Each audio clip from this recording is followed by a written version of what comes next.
आज मैं आपके लिए लेकर आई हूँ एक बहुत ही हेल्दी रेसिपी, स्वास्थ्यवर्धक है, एकदम पौष्टिक है और बनाना भी बहुत आसान है। आप बच्चों के लिए, बड़ों के लिए, किसी के लिए भी ये बना सकते हैं और बनाने में बहुत ज़्यादा कोई झंझट नहीं है। तो आप भी यह हेल्दी लड्डू ज़रूर बनाएँ और मेरी इस रेसिपी को फ़ॉलो करिएगा। आप पहली बार में ही बहुत ही अच्छे लड्डू बनाकर तैयार कर सकते हैं। तो उसके लिए हमें क्या करना है, कुछ इंग्रीडिएंट्स चाहिए, वो मैं आपको पहले दिखा देती हूँ। तो सबसे पहले ये देखिए, हमने यहाँ पर ले लिए हैं ये इंग्रीडिएंट्स। तो ये मैंने यहाँ पे मेलन सीड्स लिए हैं और ये लिया है कोकोनट क्रश, यानी कि जो नारियल होता है ना, उसको मैंने क्रश कर लिया है। और ये मखाने हैं और 1 कप भर के मैंने गुड़ लिया है देसी वाला, किशमिश है यहाँ पे आधा कप और 1/3 है यहाँ पे बादाम और ये गार्निशिंग के लिए कुछ पिस्ता लिए हैं और ये मेलन सीड्स जो खरबूजे के बीज आते हैं ना वो। इसमें आप काजू भी ऐड कर सकते हैं, बट मेरे पास फिलहाल काजू नहीं थे, इसलिए मैंने ऐड नहीं किए हैं। तो जो भी आपको पसंद के ड्राई फ्रूट्स हैं वो आप ऐड कर सकते हैं। तो यहाँ पे हम लेंगे 1 बड़ा चम्मच भर के घी और मीडियम फ्लेम पे रखते हुए जैसे घी गरम हो जाए, आपको उसमें बादाम को ऐड कर देना है। जो भी ड्राई फ्रूट्स हैं हम उसे अलग-अलग भूनेंगे तो ज़्यादा ठीक रहेगा।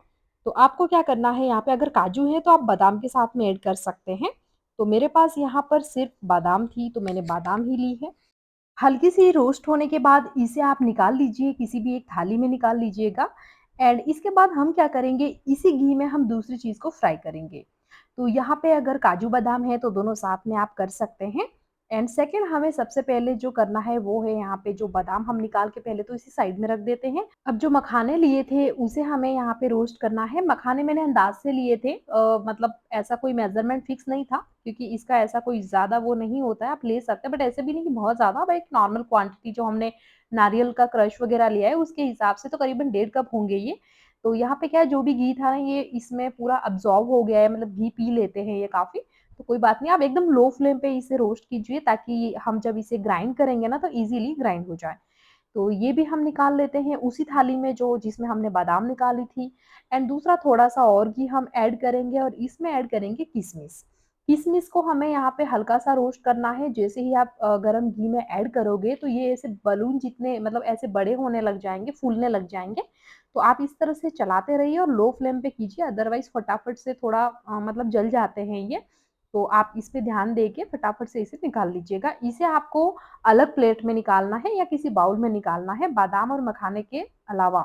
तो इसे भी हम निकाल लेते हैं, ये रोस्ट हो चुके हैं एंड क्या करेंगे इसके बाद, जो मेलन सीड्स थे हम, उसे भी हल्का-सा रोस्ट कर लेते हैं। इससे क्या होगा कि इसे जब हम इसे ग्राइंड करेंगे ना, तो ये एकदम कुरकुरे हो जाएँगे, तो अच्छे से ग्राइंड हो जाएँगे।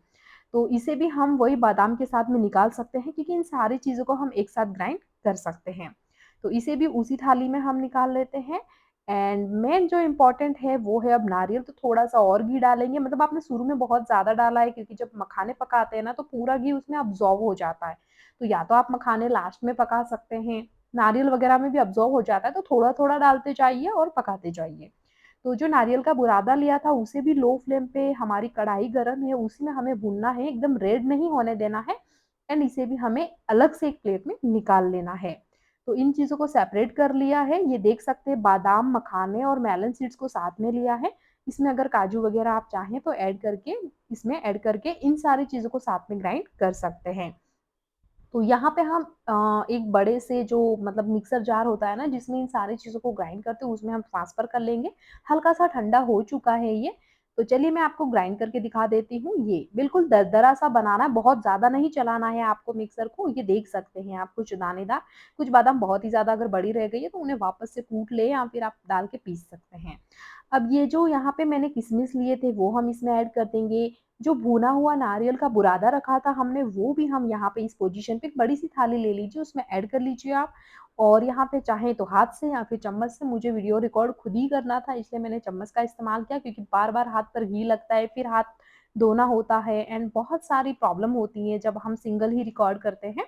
तो उसकी वजह से कुछ ईज़ी टिप्स मैंने ढूँढा कि मैंने चम्मच से इसे मिक्स कर लिया था। एंड इसके बाद हम क्या करेंगे, इसे साइड में रख देते हैं और यहाँ पे करीबन 2 चम्मच समथिंग हमें और घी लेना है और उसमें हम 2 चम्मच, जो हम खाने वाले चम्मच यूज़ करते हैं वो भर के मैंने पॉपी सीड्स लिए हैं, यानी कि खसखस जो होती है।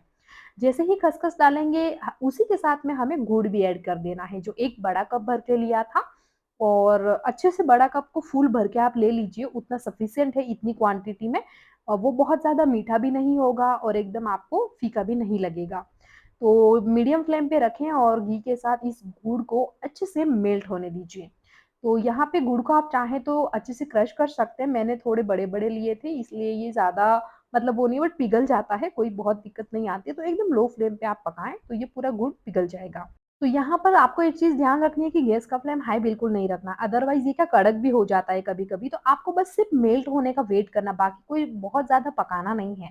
तो देख सकते हैं बिल्कुल भी गुठलियाँ नहीं है, इसमें मेल्ट हो चुका है ये, इससे ज़्यादा मेल्ट होने पे अगर इसी तरह चलाते रहे तो कड़क भी हो जाता है। तो जैसे ही प्रॉपर मेल्ट हो जाता है, ये सारी चीज़ें जो मिक्सचर हमने बनाकर रखा है, इसको हम इसमें ऐड कर देंगे और गैस की फ्लेम को हमें लो ही रखना है। तो यहाँ पे इसके साथ में आप इसे मिक्स कर लीजिए, गुड़ जो एकदम पीला हुआ है और ये सारे ड्राई फ्रूट्स जो हमने ग्राइंड करके रखे हुए हैं, वो इसमें ऐड कर दिए हैं। गैस फ्लेम को लो रखिए और इस तरह से मिलाते जाइए क्योंकि गुड़ हमारा मेल्ट हो चुका है तो ये सारी चीज़ें इजीली मिल जाएगी, क्वांटिटी में कोई प्रॉब्लम नहीं आने वाली है। अब थोड़ा-सा आपको लग रहा होगा कि ये काफ़ी ड्राई-ड्राई है, पता नहीं कैसे मिक्स होगा और कैसे इसके लड्डू बनेंगे। तो आप बिल्कुल भी फ़िक्र मत करें, मैं आपको बताती हूँ उसी तरह करना है। यहाँ पे मैंने अंदाज़ से डाला है पानी बट आप 1 टेबल स्पून पानी ऐड कर लीजिए इस पोज़ीशन पर। इससे क्या होगा ना कि हमारा जो गुड़ है वो बिल्कुल कड़क नहीं होगा और इज़िली एकदम सॉफ्ट रहेगा और ये सारी चीज़ें इस तरह से मिक्स हो जाएगी। अभी आप देख पा रहे होंगे कि एकदम अच्छे से फॉर्म में आ चुका है कि हम देख के बता सकते हैं कि इसके लड्डू बन जाएँगे। तो इस पोज़ीशन पे आने के बाद भी थोड़ा-सा मिक्स करें और ऊपर से 1 बड़ा चम्मच भर के इलायची का पाउडर डाला है मैंने जो कि इसमें एनहांस कर देगा आपकी सारे स्वाद को। तो वो ऐड कर लीजिएगा आप और मीडियम मतलब डाला है मैंने, वैसे आप थोड़ा-सा और भी डाल सकते हैं बट ये सफिशिएंट था, मुझे बहुत ज़्यादा इसकी नीड नहीं लगी थी। तो ये देखिए अब काफ़ी अच्छे फ़ॉर्म में आए, गैस फ्लेम को ऑफ करेंगे और इस तरह से एक थाली में हम निकाल लेंगे। अगर आप बर्फ़ी जैसा जमाना चाहते हैं तो थाली में हल्का-सा घी लगा लें या कोई ऐसी ट्रे जिसमें आप बर्फ़ी बनाते होंगे उसे यूज़ कर सकते हैं। बट यहाँ पर मैं वैसे नहीं बना रही हूँ, पहले मैं हल्का-सा इस तरह से कर लेती हूँ ताकि ये ठंडा हो जाए और आप चाहें तो यहाँ पे इस तरह से सेट करके इसे जमा भी सकते हैं और बाद में इसे कट कर सकते हैं। लेकिन हम इसके बनाने वाले हैं लड्डू, क्योंकि हम इसे स्टोर करके रखेंगे, है ना? तो लड्डू सबसे ज़्यादा अच्छे दिखते हैं मतलब और खाने में भी अच्छे लगते हैं, स्वीट होता है तो। बाकी मिठाई भी आप बना सकते हैं, कोई प्रॉब्लम नहीं, जैसा भी आपको ठीक लगे और जो भी आपको पसंद हो। हल्का-सा गीला कर लें आप मतलब घी लगा लें अपने हाथों पर। वैसे तो ये काफ़ी गीला ही होता है और काफ़ी गरम भी है। अगर गरम है तो आप क्या करें चम्मच की सहायता से एक-एक लड्डू बनाने जितनी मात्रा को अलग कर सकते हैं, ताकि ये जल्दी-जल्दी ठंडा भी हो जाएगा और आप थोड़े-थोड़े लड्डू भी बना सकते हैं। तो हल्का-सा ठंडा होने दें, ऐसा नहीं होता है कि बहुत समय बाद ठंडा हो जाएगा तो फिर ये टाइट हो जाएगा, ये नॉर्मल ही रहता है। लेकिन आपको बहुत ज़्यादा भी वेट नहीं करना है कि आधे घंटे तक छोड़ दिया है, हम सिर्फ़ आपको 5 से 7 मिनट तक छोड़ देना है एंड देन इस तरह से छोटे-छोटे पीसेज़ में उठा लीजिए और ये लड्डू बना लीजिए। ये देखिए कितने ईज़िली लड्डू बन रहे हैं, जिस तरह से मैं दिखा रही हूँ उसी तरह से आप बनाकर तैयार कर सकते हैं। छोटे-बड़े जैसे आपको पसंद हो वैसे आप अपनी इच्छा से बना सकते हैं। तो मेरा ये लड्डू बन गया है, थोड़ा छोटा बना है क्योंकि बहुत गरम था शुरू वाला थोड़ा-सा एंड बाद में मैंने थोड़े-थोड़े मीडियम साइज़ के लड्डू बनाए थे, क्योंकि बहुत ज़्यादा बनते अगर इतने छोटे-छोटे बनाती तो मैंने फटाफट से बना लिए और बिल्कुल कोई दिक्कत नहीं आती है, आपको बार-बार हाथ पे घी भी नहीं लगाना है क्योंकि काफ़ी सारा मतलब ऑलरेडी ड्राई फ्रूट्स में ऑयल होता ही है और हमने अच्छा खासा घी ऐड किया है, तो ये सफिशिएंट क्वांटिटी थी और ये देखिए, ये हमारा लड्डू कितना अच्छा बनकर तैयार है। ये दिखने में इतना सुंदर दिख रहा है, खाने में तो मतलब मैं एक्सप्लेन ही नहीं कर सकती हूँ। आपको खुद बनाकर खा के टेस्ट करना होगा, तभी आप एक्सपीरियंस कर सकते हैं। मतलब इतना ज़्यादा अच्छा बना है और ऊपर से इतना हेल्दी है। तो देखिए मेरे सारे लड्डू बनकर तैयार हैं और कितने लड्डू बने हैं आप काउंट भी कर सकते हैं। मैंने नहीं किए बट आप कर लीजिएगा कि इतनी क्वांटिटी में कितने लड्डू बन सकते हैं। अब गार्निशिंग के लिए हम क्या करते हैं ना, थोड़ा-थोड़ा जो पिस्ता है वो ऊपर ऐसे लगा सकते हो आप, सुंदर दिखता है काफ़ी और नारियल वग़ैरह अगर अगर नारियल का बुरादा है तो उसमें भी आप इसे कोट कर सकते हो। बट ये नेचुरल इसका जो कलर है ना वो अच्छा ही है, तो इसलिए हमने कोई कोटिंग नहीं की है। और ये देखिए हमारे लड्डू बिल्कुल बनकर तैयार हैं। तो इस जन्माष्टमी पर आप ज़रूर बनाइए या फिर अपने बच्चों के लिए भी बना के रख सकते हैं।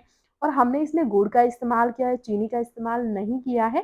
क्योंकि चीनी हेल्थ के लिए उतनी अच्छी नहीं होती है, तो हम खाने के साथ-साथ अगर हेल्थ का भी ध्यान रखेंगे तो ज़्यादा बेटर होगा, इसलिए मैंने गुड़ का इस्तेमाल किया है और गुड़ में मतलब इसका स्वाद बहुत ही अच्छा आता है।